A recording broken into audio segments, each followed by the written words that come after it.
Kita semua suka kan bikin rencana, merancang masa depan kita dengan detail, rencana 5 tahun, target karir, impian finansial. Kita susun semuanya dengan rapi. Seolah-olah kita sedang membangun menara yang sempurna, berharap semuanya akan berjalan persis seperti yang kita bayangkan.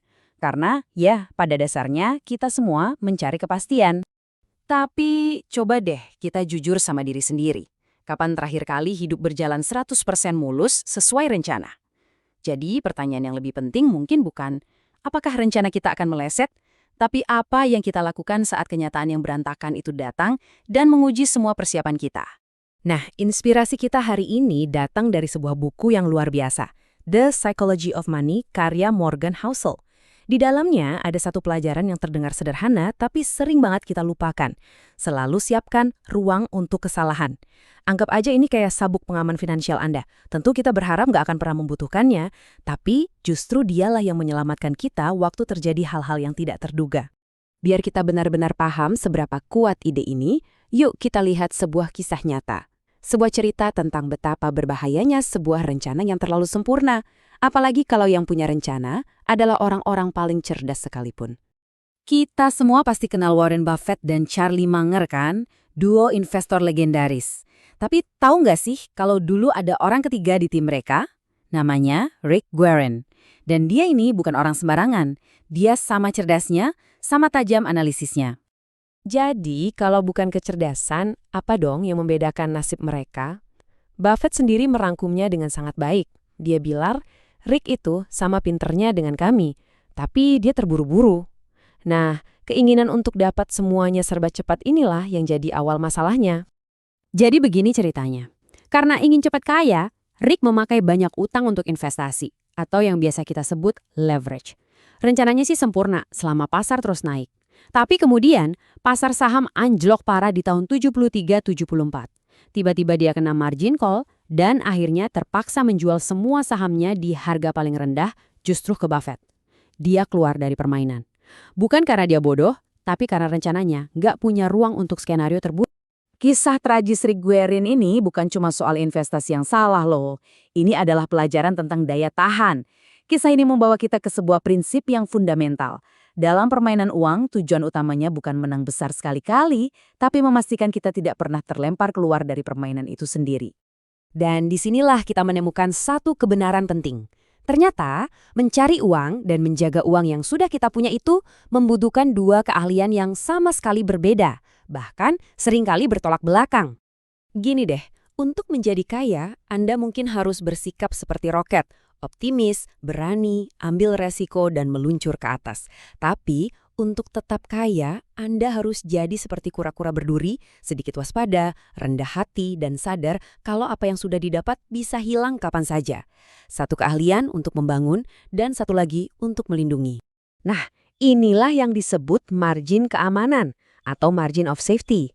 Anggap saja ini sebagai sebuah jarak aman, sebuah penyangga antara skenario ideal di rencana Anda dan berbagai kemungkinan buruk yang bisa terjadi di dunia nyata. Semakin lebar jaraknya, semakin aman posisi Anda. Ingat ya, keajaiban terbesar dalam dunia keuangan, yaitu compounding, itu bahan bakarnya cuma satu, waktu. Waktu yang panjang dan nggak terputus. Nah, kita nggak akan bisa kasih bahan bakar itu kalau kita terlempar keluar dari lintasan di tengah jalan.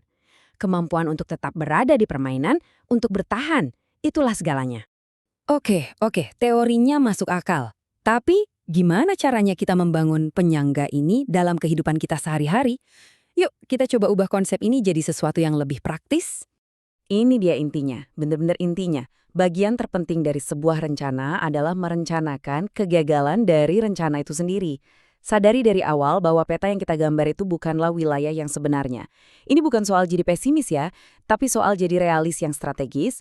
Dan margin keamanan ini nggak harus ribet kok. Bisa dalam bentuk punya tingkat tabungan yang sehat, yang jadi bantalan waktu ada pengeluaran dadakan, bisa juga lewat anggarannya sederhana, jadi kita nggak hidup pas-pasan setiap bulan. Atau bahkan pikiran yang fleksibel dan target waktu yang tidak terlalu kaku. Intinya, ini soal memberi diri kita sedikit kelonggaran, baik dalam uang, waktu, maupun pikiran. Dan ini penting banget untuk dipahami. punya penyangga itu bukan tanda kelemahan atau sikap yang terlalu konservatif.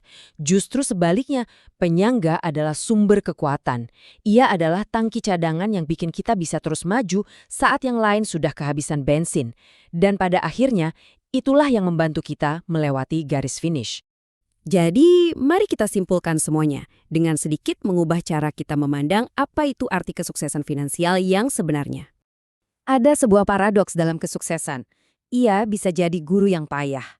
Sukses seolah-olah membisikkan ke telinga kita bahwa kita ini hebat, kita tak terkalahkan. Ia membuat kita lupa peran keberuntungan dan meninabobokan kita sampai lupa menyiapkan payung sebelum hujan. Justru di puncak kesuksesan itulah kita jadi yang paling rentan. Jadi, ayo kita geser sedikit fokus kita. Bukan lagi soal membangun menara Jenga setinggi mungkin, yang bisa ambruk hanya karena satu sentuhan. Tapi, gimana kalau kita fokus membangun piramida yang kokoh?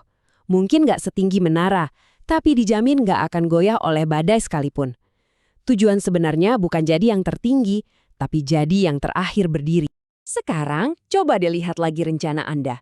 Apakah itu sebuah mesin yang rumit dan presisi yang bakal rusak kalau ada satu komponen kecil saja yang salah? Atau apakah itu sebuah benteng yang kokoh yang memang dirancang untuk menahan gempuran dari berbagai arah? Karena pada akhirnya bagian terpenting dari rencana kita bukanlah angka-angka yang optimis atau grafik yang menanjak.